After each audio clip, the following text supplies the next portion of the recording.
Hi, intrepid viewers and beautiful possums. It's Dr. Lena coming to you, this time back in Greece, and I'll tell you a bit more at the end of the video about what's happening in Greece. Okay, but let's start today's read with the good news. Oh, spilled coffee on my sleeve. Sorry about that. Alina Habba, the dreadful Alina Habba, is finally out as the fake AG of New Jersey. So, as we've seen with her and that Lindsay Harrigan and so on, these incompetents are put in these huge positions. The judges smack them down, and their new thing is they're refusing to leave in the Trump tradition. Just don't go. So she's been hanging on, has nailed her knickers to the bedpost and refusing to move, but now gone. Gotta love that. Now, in other overnight news, the Yeti has slapped more tariffs on Mexico. And the reason for that is apparently there's been a deal for decades that Mexico releases huge quantities of water to the US for farmers annually. Now, the problem is they are in a drought. Claudia Scheinbaum is a climate scientist. You remember scientists? They used to deal in facts. Dying breed. Okay. So she's saying we can't release that same amount of water. They will release some, but we can't.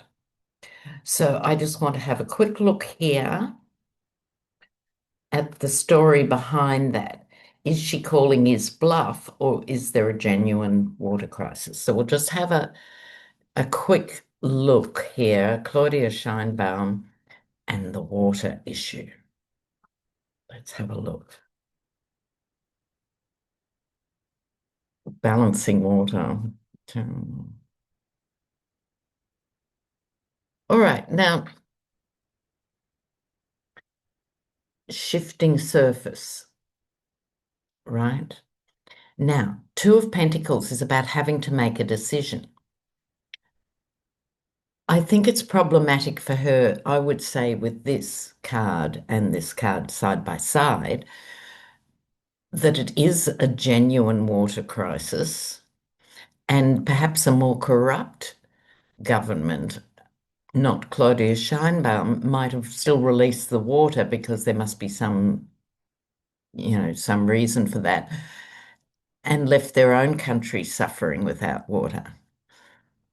Okay, so in the Twitterverse, it'll be her versus him, not surprisingly. He'll be saying it's evil Scheinbaum, and she'll be saying, can we please talk basic facts here? They'll come to some agreement. I think she'll release a considerable amount of the water, but not the total amount. There will be an agreement of some sort, maybe more directly with the farmers, could happen. Now, regular intrepid viewers will know I'm a farmer's daughter from Australia, and Australia is the driest continent. And so lots of farmers, including my father, there'd be years of drought, 3 years, 5 years drought. And the only time a drought breaks in Australia is with massively destructive floods.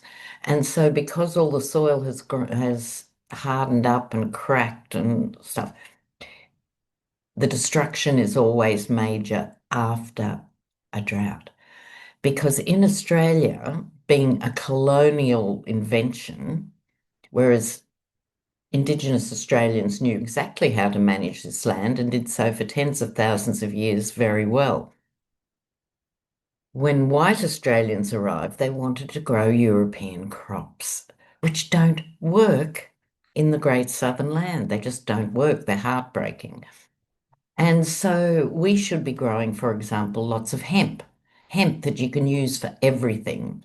string, fabric, paper, clothing, building materials. It's such a versatile thing, doesn't need much water. We should be leading the world in hemp production. No, no. Okay, so on we go here. Oh, I want to have a look whether Netanyahu will get a preemptive pardon from his president, Herzog. Hmm. We'll have a look at that. What else is notes? Oh, yes, Kushner. We'll quickly look at this and then we'll move on to Kushner's next junket. Now, okay, so as I understand the political structure of Israel, the Prime Minister, i.e., Netanyahu, is infinitely more powerful than the president, who is more, let's say, ceremonial. But Isaac Herzog won't be a pushover because I noticed last night he has had family connections in the Knesset and in the political sphere across the term of 15 American presidents. It's a very long time. So he knows his way around. But what will Herzog do? Will Netanyahu get a preemptive pardon? Let's have a look.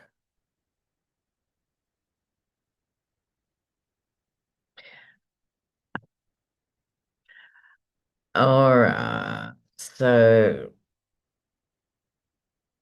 tricky cards. Do you remember the huge protests that were against Netanyahu prior to October 7 and everything that's transpired since? Right? He was massively unpopular and he was on the brink then because you had young people refusing to go into a conscript army, you had teachers, doctors, journalists, everybody out on the streets. So I think this is what this card is representing here, this Three of Cups. Now, back to the question of the preemptive pardon. Compromise will be made, and you can be assured that'll be going on as we speak behind closed doors. This card's turned up again. The equivocal one, trying to find a balance between the sheer scale of Netanyahu's crimes and something having to be done, and not wanting to rock the boat when the modern state of Israel is under criticism and stress. To a certain extent, his hands are tied with this situation here with the devil card, bearing in mind the loose chains. But then he gets the chariot. So his hands are tied and then it moves forward. What that says to me is I think he'll defer and deflect, and he'll come up with something that isn't as clear cut as a pardon. I think he'll play for time.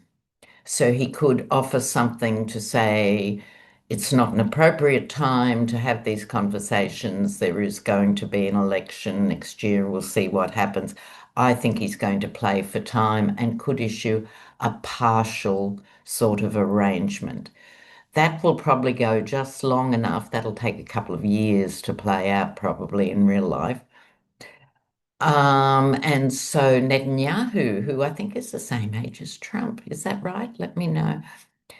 By which time he can hide behind the health things. He's well enough now, probably, to sit through a tribunal or a trial, but in 2 years.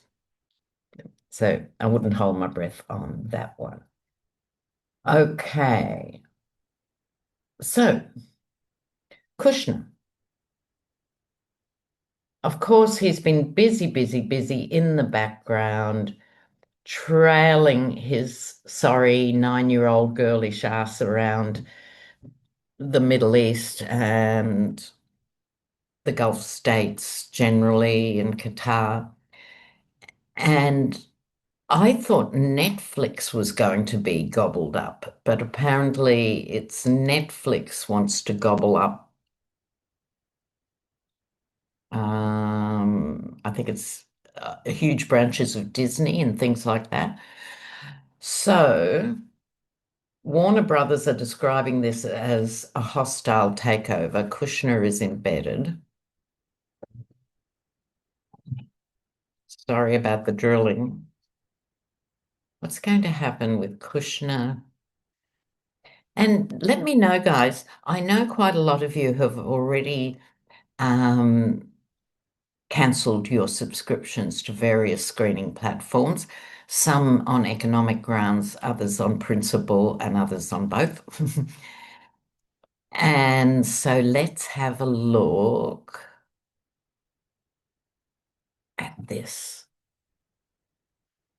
Um, oh, the compromise card again. I don't know. What is happening here? I think at the moment, the billionaires generally are starting to be criticised way more than they were a year ago, certainly way more than 2 years ago. So they're a bit wounded, not fatally, malheureusement. So these are the deals being struck right between them behind the scenes. So I digress for a moment. Remember when Dominion voting machines was bad-mouthed on Fox and they went to court and they won a huge $750 million payout or something? And we thought, yes. And then it turns out they sold themselves to some dreadful right-wing organization. So you can't relax for a minute, can you, really? So these are the compromises behind the scenes. I think this is Kushner's role, Page of Wands messenger. I hate to say it, I normally love this card a lot, but in this context, he's the one bringing all the parties together. However, that's not working so well in the sense that he's out in the cold because apart from having um, very weird private habits, he he's not that good at what he does. Again, the child of a zillionaire, he owns tens of thousands of apartments. So it's like the Murdochs and it's like the Trumps and it's like the Kushners. They don't ever really learn business. They've never had to actually do real deals. They can wine and dine, and the power comes with them because of who their fathers are. God, I'm sick of all these people with daddy issues, aren't you? But he's not appealing to people. I think the deal will then forge ahead, but reach legal hurdles. Something about monopolies or something like that. Hasn't stopped them in the past, but maybe. Now let's look, because the Republican Congress people can't get out the door fast enough. There's an actual human traffic jam at the exit doors of Congress. Oh my God.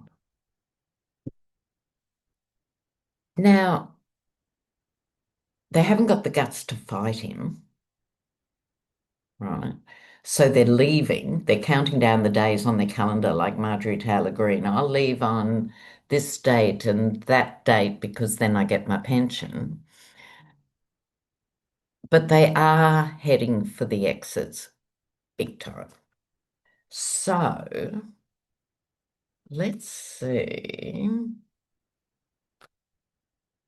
what's happening with that. Because again, overnight, a few Republicans actually agreed to, let me get this right, to withhold some Pentagon funding, right? Now, the Pentagon funding has gone up under the Yeti and, the Satanic Ken doll to 1.9 billion, I think, or something. It's nudging a trillion, a colossal budget. when there's no money for anything else, always money for that. And even some of the GOP have snuck in a last minute clause on this bill they're trying to get through before they run, that a quarter of the transport budget for Hegseth would be withheld by Congress. Will that pass?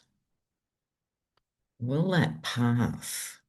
That's only not a quarter of the military budget. Please don't think that. Only a quarter of his travel budget. They're wanting to say something. They're wanting to say something. Okay.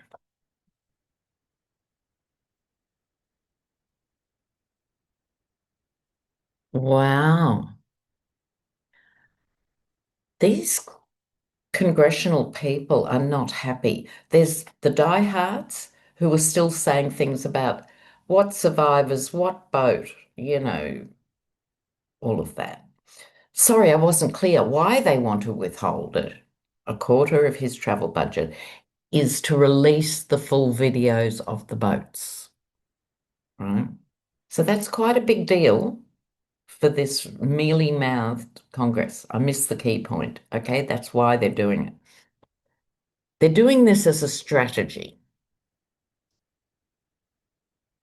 They're not in lockstep. This is people fighting in a circle, this Five of Wands. However, I think they might prevail, leaving the other Republicans who are staying in Shitstraße. Just saying. I think they might slip this through, given that people don't read the bills, it would appear. So unless it turns up on people's newsfeed, might slide under the radar. So my vibe on that is, I think they're going to do a few things on their way out the door. I mean, that's the least they can do. They're letting down their own voters and they're running from a difficult situation. They're refusing to stand up for democracy. They're doing all that. But I think they're going to try and do a few things. And we'll certainly hear from them after the event. I don't care what NDAs are out there. So, my lovelies, I'm off again. I'm about to catch a bus and then a ferry to the island of Skopelos, which will take 2 days. It's also not easy because Greece is in the teeth of a general strike at the moment, led by the farmers. And it's supported by city workers as well, because this conservative government in Greece is trying to introduce a 13-hour day. Now, in other countries, people are working those hours, but they're not employed like that. It would then be overtime. By stretching the days to being 13 hours, they wouldn't be paid overtime and other things.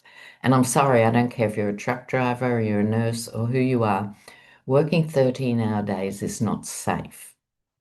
Now, I'm sure some of you are, and I know I've done my share over the years of that, but let me know what you're thinking. Let me know. Love for now. Ciao.